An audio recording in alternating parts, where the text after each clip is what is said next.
Hello my dear friends, मैं सुमन जायसवाल एक बार फिर से स्वागत करती हूँ आपका आपके अपने यूट्यूब चैनल में। आज के इस वीडियो में हम बात करने वाले हैं डेकाड्यूराबोलिन इंजेक्शन के बारे में। आखिर ये इंजेक्शन किस काम में आता है, क्या करता है, इसके साइड इफ़ेक्ट्स और इससे जुड़ी बहुत सारी रोचक जानकारियाँ। तो आप बस वीडियो में अंत तक बने रहिएगा। तो चलिए वीडियो की शुरुआत करते हैं।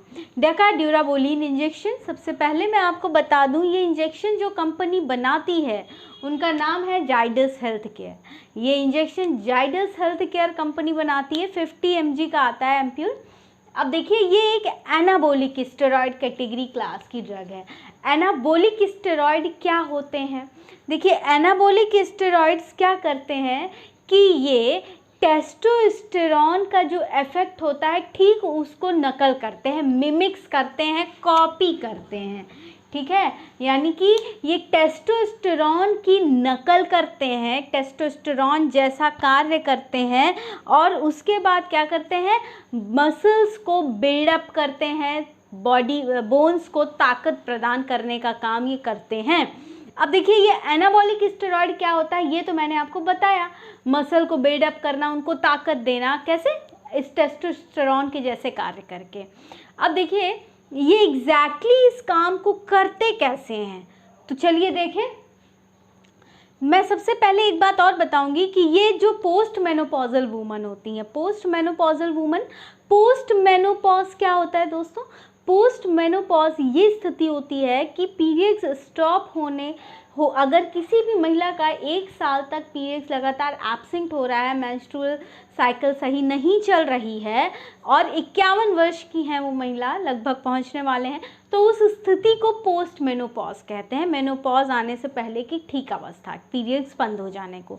ठीक है, तो पोस्ट मेनोपॉजल वूमन में ऑस्टियोपोरोसिस की समस्या, ऑस्टियोपोरोसिस मतलब कि ऑस्टियो मतलब ही होता है बोन्स, यानी कि हड्डियों से संबंधित समस्या।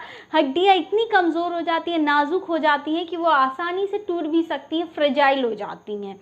ठीक है, तो ऑस्टियोपोरोसिस की समस्या पोस्ट मेनोपॉजल वूमन में अगर हो रही है तो उस स्थिति को ठीक करने के लिए इसका इस्तेमाल करते हैं। और ये क्या करता है कि ये बोन के फ्रैक्चर होने से उसको रोकता है, बोन की डेंसिटी को बढ़ाता है और साथ ही साथ क्या करता है कि जो किडनी इम्पेयरमेंट जिन पेशेंट्स में होती है, जिनका किडनी काम नहीं कर रहा होता है, उन पेशेंट्स में ये अनीमिया की स्थिति को भी मैनेज करता है। ठीक है, तो इतनी सारी काम ये दवा करती है डेकाड्यूराबोलिन इंजेक्शन। इसके अलावा भी ये बहुत सारे कार्य करती है। ठीक है, अब देखिए, आखिर ये इतने सारे कार्य कि बोन की डेंसिटी को भी बढ़ा रही है, फ्रैक्चर होने से रोक रही है, किडनी पेशेंट्स में ये एनीमिया को भी बना रही है, मैनेज कर रही है, इतना सारा काम ये कर रही है। कैसे करते हैं ये सब? देखिए, अब मैं आपको बताऊंगी कि इस इंजेक्शन में एक जो इसका मेन कॉन्स्टिट्यूएंट है वो है नैंड्रोलोन डेकानोएट। ठीक है, नैंड्रोलोन डेकानोएट। ये क्या करता है कि ये एक प्रकार का एनाबॉलिक स्टेरॉयड है। अब एनाबॉलिक स्टेरॉयड क्या होता है ये मुझे आपको बताने की ज़रूरत नहीं है। एनाबॉलिक स्टेरॉयड टेस्टोस्टेरॉन, जो कि पुरुषों में पाया जाने वाला हार्मोन है, उसी के जैसा कार्य करता है और क्या करता है, मसल्स को बिल्डअप करता है, उनको शक्ति प्रदान करता है, ताकत देता है। फिर ये एक एनाबॉलिक स्टेरॉयड है। ये क्या करता है कि ये टिश्यू बाइंडिंग प्रोसेस और प्रोटीन के बाइंडिंग प्रोसेस को बढ़ा देता है। फिर उसके बाद क्या होता है, एनाबॉलिज्म करता है। ठीक, फिर प्रोटीन एनाबॉलिज्म को इनिशिएट करता है। फिर उसके बाद क्या करता है, टिश्यू रीजेनरेशन, जो बेकार हो गई हैं टिश्यू, जो ढीली हो गई हैं, जिनकी वजह से कमज़ोरी आ गई है, उनको रीजेनरेट करता है। और साथ ही साथ आरबीसी के प्रोडक्शन यानी रेड ब्लड सेल्स के प्रोडक्शन को भी बढ़ा देता है। कैसे? इरेथ्रोपोइटीन के प्रोसेस को बढ़ा करके। ठीक है, इरेथ्रोपोइटीन के प्रोडक्शन को बढ़ा करके आरबीसी के प्रोडक्शन को बनाता है। ठीक है, और क्या करता है, मैंने जैसे कि बताया कि ये जो टेस्टोस्टेरॉन होता है उसके इफेक्ट को ये मिनिमाइज भी करता है, जिसकी वजह से इसमें आगे जो आपको मैं साइड इफ़ेक्ट्स बताऊंगी वो हो सकती हैं। टेस्टोस्टेरॉन को मिनिमाइज कर देता है, कम कर देता है, क्योंकि ये खुद टेस्टोस्टेरॉन के जैसा काम करना शुरू कर देता है। ठीक है, और क्या करता है, ताकत देता है हड्डियों को। तो ये इस तरह से काम करता है। फिर से एक बार समझते हैं दोस्तों, ये एक नॉनड्यूरालोन। अब देखिए एनाबॉलिज्म की प्रोसेस क्या होती है, ये भी फिर से एक बार हम इस चीज़ को देख लेते हैं। इसमें ये जो डेकाड्यूराबोलिन इंजेक्शन है, इसका जो इम्पोर्टेंट केमिकल कॉम्पोजिशन है वो है नॉनड्यूरालोन डेकानोएट। ये एक प्रकार का एनाबॉलिक स्टेरॉयड है। एनाबॉलिक स्टेरॉयड वो स्टेरॉइड जो खुद को टेस्टोस्टेरॉन जैसा समझते हैं और मसल्स को, मांसपेशियों को ताकत देने का काम करते हैं। अब ये क्या करता है, ये जो नॉनड्यूरालोन डेकानोएट है ये क्या करता है, टिश्यू बाइंडिंग की प्रोसेस को और प्रोटीन एनाबॉलिज्म। प्रोटीन एनाबॉलिज्म क्या होता है दोस्तों, प्रोटीन एनाबॉलिज्म में क्या होता है कि जो सिंपल मॉलिक्यूल होते हैं वो कंबाइन होकर के एक कॉम्प्लेक्स मॉलिक्यूल बनाते हैं। ठीक है, जटिल।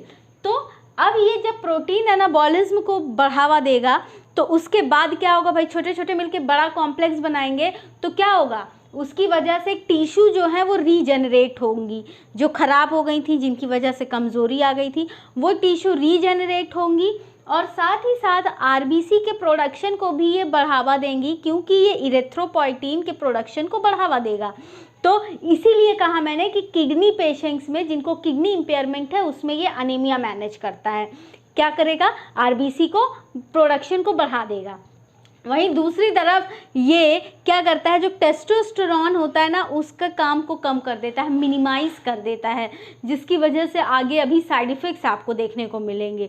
और फिर ये इतनी सारी चीज़ें करके अल्टीमेटली क्या करता है, हड्डियों को ताकत प्रदान कर देता है, कॉम्प्लेक्स फॉर्मेशन कर ही रहा है। तो ये इस तरह से अपना काम ये करता है दोस्तों। ठीक है, अब देखिए ये तो हुआ कि ये काम कैसे करता है। अब आगे इससे जुड़ी कॉन्ट्रा इंडिकेशंस भी हैं कि किस कंडीशन में इस दवा को नहीं लेना है। ताकत तो मिल रही है लेकिन कुछ कंडीशन भी ऐसी होती हैं जिसमें इस दवा का लेना सही नहीं है। अब हम उसके बारे में बातें करेंगे। उससे पहले मैं आपसे रिक्वेस्ट करती हूँ, यूट्यूब पे हमारा एक और चैनल है 10 डायरेक्शन न्यूज़ के नाम से, जिसका लिंक मैं डिस्क्रिप्शन में शेयर कर रही हूँ। आप प्लीज़ हमारे उस लिंक को विज़िट कीजिएगा और हमारे दूसरे चैनल पे भी हमें ज़रूर सपोर्ट कीजिएगा।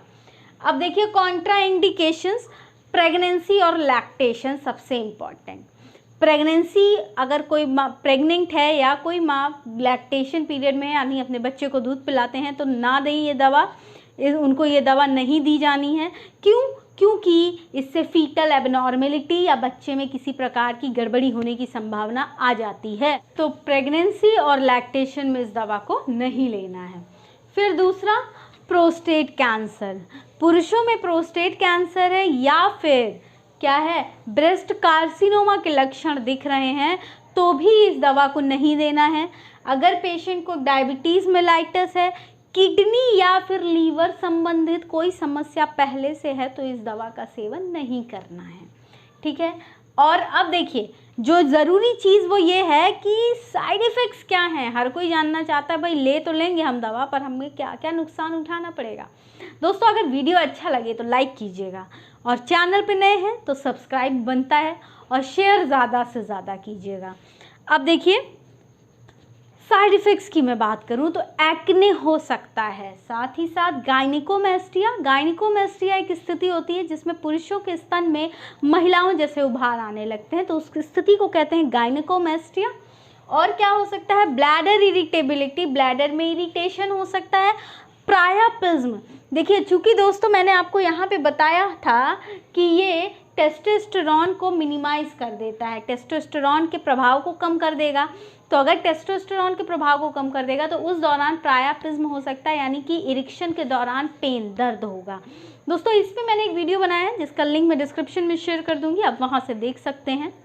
फिर उसके बाद इंसोम्निया, नींद नहीं आएगी। सेक्सुअल डिज़ायर कम होगी, लिबिडो पावर कम होगी, उल्टी जैसा लगेगा, वॉमिटिंग आएगी, और जो सीवियर साइड इफ़ेक्ट्स हैं उसमें डायरिया हो सकता है, ठंड लग सकती है, और आयरन डेफिशिएंसी अनीमिया, जो कि बहुत ही कम हो सकता है, लेकिन चूंकि ये तो किडनी इम्पेयरमेंट में ये खुद ही अनीमिया को मैनेज करता है, बट हो सकता है। ठीक है, अब देखिए, अब इससे जुड़े आगे की कुछ बातें कि क्या कोई खाने पीने का परहेज है, तो ऐसा कुछ नहीं है। आप अपने हेल्थ केयर प्रोवाइडर से बात करें अनटिल अनलेस, सिर्फ एक चीज़ अल्कोहल कंजम्पशन नहीं करना है, जो कि किसी भी दवा के संग नहीं करना है आपको। ठीक है, फिर उसके बाद ड्राइविंग, क्या ड्राइविंग कर सकते हैं? जी हाँ, बिल्कुल कर सकते हैं, क्योंकि ये दवा किसी भी प्रकार का ड्राउजीनेस कॉज नहीं कर रहा है, चक्कर नहीं आएगा, आप मस्त नहीं रहेंगे अपने आप में, तो आप इसको लेके ड्राइविंग कर सकते हैं, इट्स ओके। फिर उसके अब मैं इंटरैक्शन की बात करूंगी। दोस्तों, इस दवा का ओवरडोज भी हो सकता है। ओवरडोज होने की स्थिति में डायरिया, चिल्स, ये सारे सिम्टम्स सामने आ सकते हैं। इसके लिए आप डॉक्टर से ज़रूर संपर्क करें अगर ऐसा कुछ हो रहा है, ब्लोटिंग हो रही है, गैस की समस्या सामने आने लगी तो। ठीक, अब देखिए इंटरैक्शंस की मैं बात करूं तो कुछ मेडिसिन्स हैं, अगर उनको ले रहे हैं, कॉन्ट्राइंडिकेशन तो कुछ बीमारियां हुई, अब इंटरैक्शन कुछ मेडिसिन लेंगे तो साइड दुष्प्रभाव देखने को मिल सकता है, जैसे कि अगर ओरल एंटीकोएगुलेंट ले रहे हैं तो, इंसुलिन ले रहे हैं तो, ओरल एंटी डायबिटिक ड्रग ले रहे हैं, भाई अगर डायबिटीज़ में लाइटस है तो भी नहीं ले सकते, ओरल एंटी डायबिटिक ले रहे हैं तो भी नहीं ले सकते। एड्रिनल स्टेरॉयड पहले से ले रहे हैं, डेक्सामेथासोन, जो ये भी एक तरह का स्टेरॉयड है, उसको भी ले रहे हैं तो, एड्रिनोकॉर्टिकोट्रोपिक हार्मोन्स के ट्रीटमेंट पे हैं अगर आप तो, फिर या फिर लेफ्लुनामाइड अगर आप ट्रीटमेंट ले रहे हैं, ये सारी दवा कैसे भी अगर आपके ट्रीटमेंट शेड्यूल में है तो प्लीज़ डॉक्टर से संपर्क करके उनको सारी बातें बता के तो आप ये मेडिसिन, अगर आपको ये डॉक्टर प्रिस्क्राइब करते हैं तो आप ले सकती हैं। ठीक, चूँकि ये समस्या जो कि पोस्ट मेनोपॉजल वूमन में वाली समस्या है, ये समस्या अगर है और अगर ये मेडिसिन्स, ये बीमारियां जो मैंने आपको बताई हैं, तो प्लीज़ अपने डॉक्टर से सलाह मशवरा ज़रूर करें। तो दोस्तों, ये एक ऐसी दवा थी, डेकाड्यूराबोलिन इंजेक्शन 50 mg का एम्प्यूल आता है, जो कि क्या करता है, हड्डियों को ताकत देता है, मांसपेशियों को मजबूत बनाता है।